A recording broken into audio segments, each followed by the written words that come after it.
Hey, Kilted Warrior here. Hope you're having a great day. Remember to rate, comment and subscribe if you enjoy the content. Otherwise, join me as we review the full release of Bannerlord. Bannerlord, a game that is about a decade in the making, had a lot to live up to with its brilliant predecessor Warband that captivated me as well as many others with its combination of real-time tactics, combat, with a strategic layer, with some great role-playing systems, and just enough references to history to make it feel authentic. Oh, and how couldn't you love that face? This guy is the guy you were told not to worry about. So, Bannerlord has elements of all these, just look at that face, and some new ideas. But the question, or questions become, is it a worthy successor to a classic game? Or simply a good game in its own right? And also, is it worth taking a look now that it is a full release?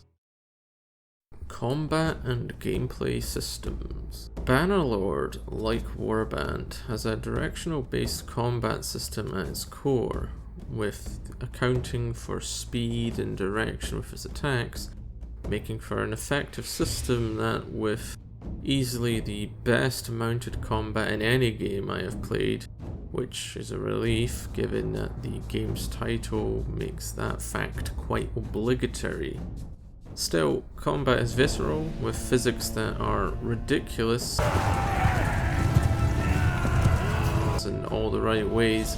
And even now, after 200 plus hours, I still enjoy it. And yes, swinging pole arms is broken, and yes, I do love them. 10 out of 10 would go full Lubu again.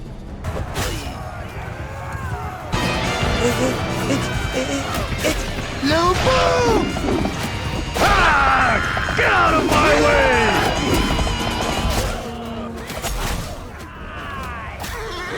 Side note, please tell me there's a Free Kingdoms mod out there in the making.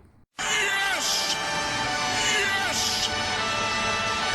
As far as gameplay systems, the game revolves around a decent progression system which includes focusing your character on various skills, and an attribute system that encourages build experimentation.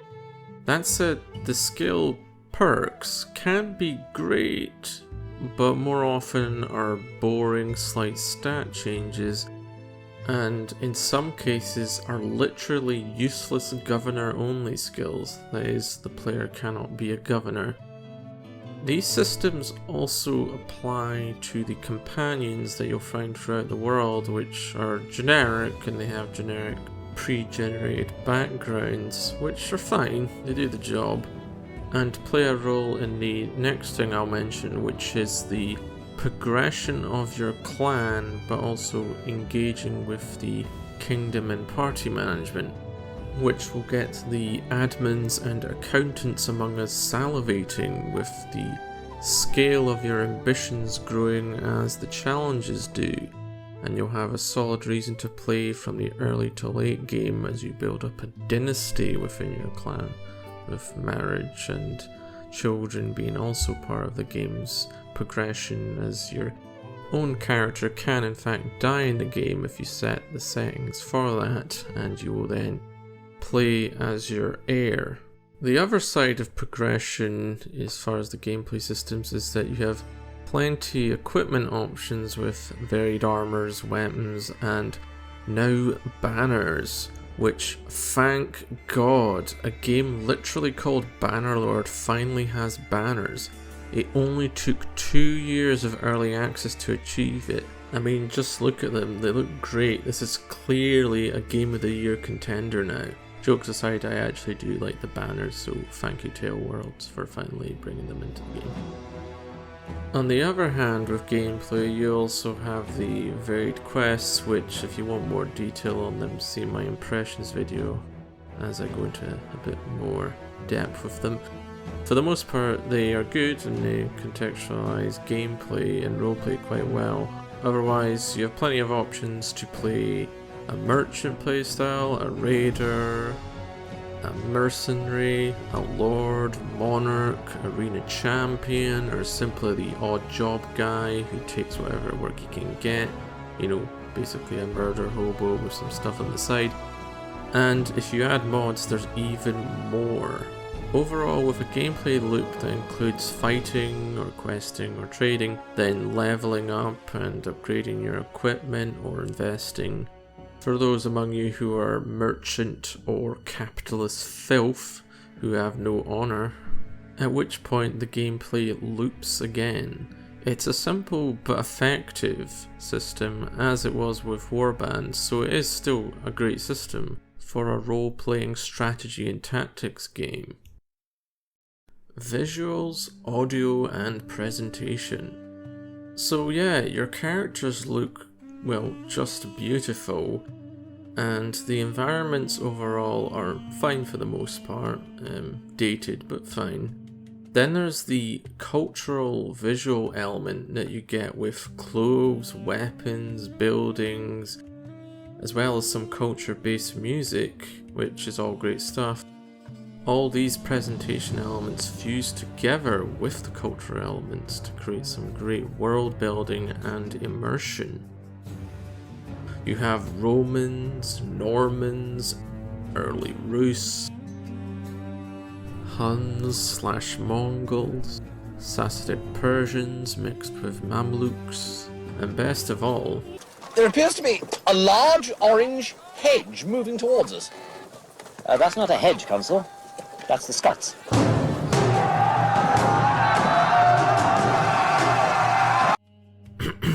the Celts. That said, with the release, we now also have the corny voice lines making a return. Mess with us and we'll sell our lives dearly. So that the voice is very much in the vein of Warband's classics. Yeah, as far as I'm concerned, it's a disaster, as there is no harvesting season nor nice heads on shoulders references. I mean, come on, Tale Worlds, you had one job. Where are the obvious memes? My crushing troll disappointment aside, presentation in Bannerlord, despite looking like an early PS4 game at the best of times, makes up for the lack of graphical fidelity with good atmosphere and still an incredible sense of scale during the large battles and sieges, but also even when wandering the many believably scaled cities. Again, I mentioned this in my impressions video, and those comments still apply here. Also, a shout out to the addition of banners that can be actually seen sticking out of the ground during battle when a banner holder is killed. And if you actually kill a banner holder, you actually get to take it as loot, as I found. Also, you see these little flags on the many spears that have been added, as well as little improvements to various cultural weapons, like say the glaive or the Khuzaits. It all looks great, and with the large armies on the march, it looks even better, so bonus point there. Overall, some really good presentation. The multiplayer. Unlike with my previous impressions video, I took the plunge into the multiplayer as I hoped the release version would be more alive than it had been prior. The matchmaking is pretty awful, but the custom server option does the trick fine, though not nearly as populated as I had hoped, particularly since it's just been released, and I was playing at peak times, at least for Europe. So it's not dead, unless you want to play the captain mode, then it's pretty much dead. As for the modes, deathmatch is fine, pretty fun. Nobody plays captain mode, and the siege mode is basically deathmatch, but kind of worse, but sometimes better. It's odd.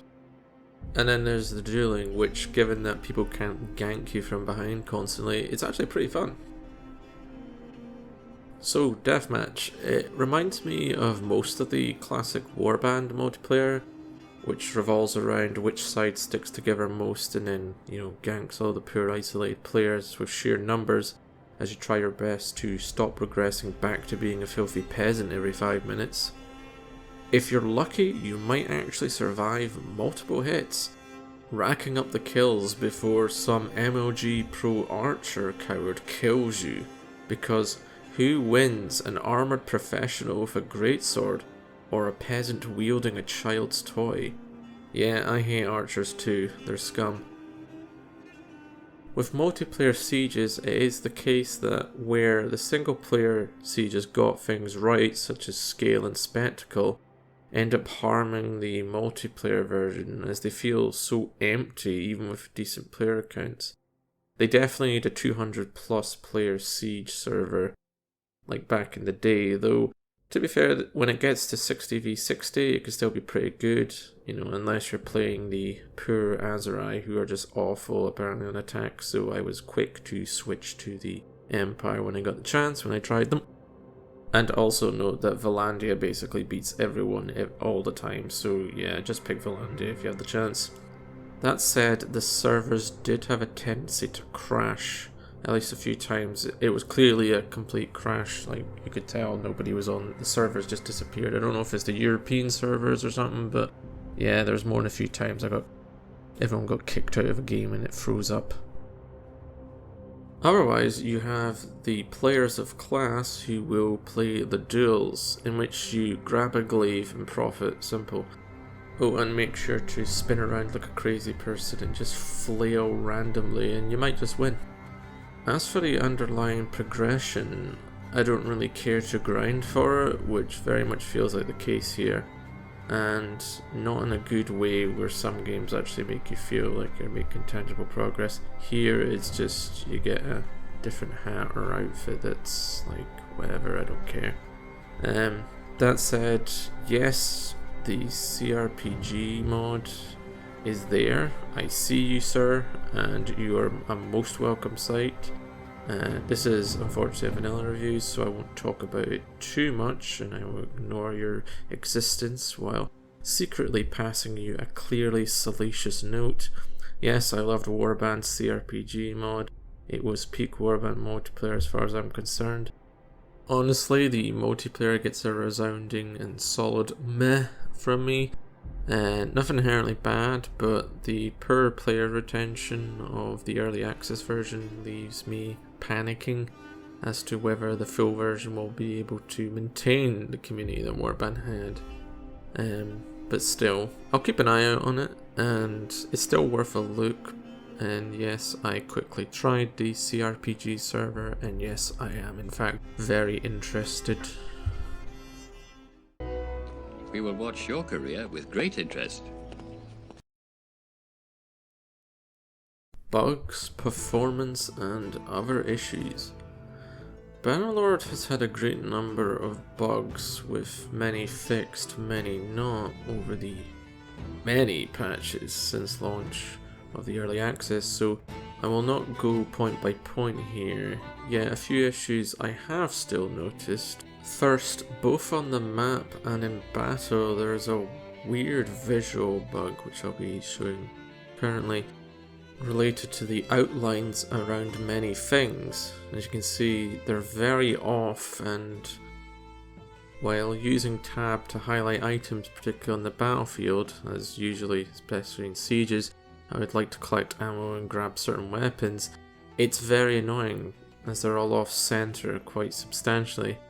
And on the map, it's just plain irritating to see in what is meant to be the proper release of the game, and it's constantly there, and it just really bugged me the whole time I was covering the release. Also, I got some crashes that I could replicate when loading some of the new scenes. I think some of these scenes were added in the previous patch, but they're still crashing, if that's the case.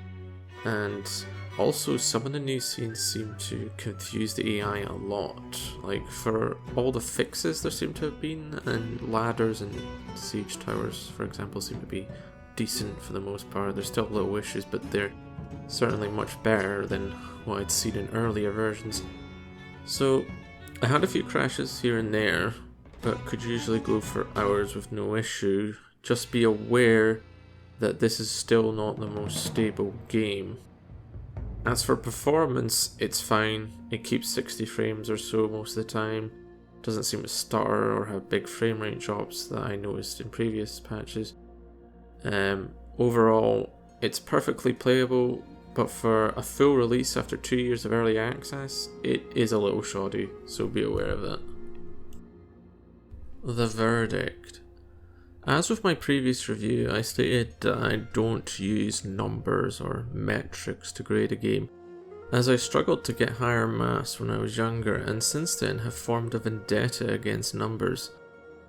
Instead, I will consider the value proposition, how it runs, and the replayability, which together will allow us to gauge whether or not it is a genre milestone, or if we should put it into the meme bad category.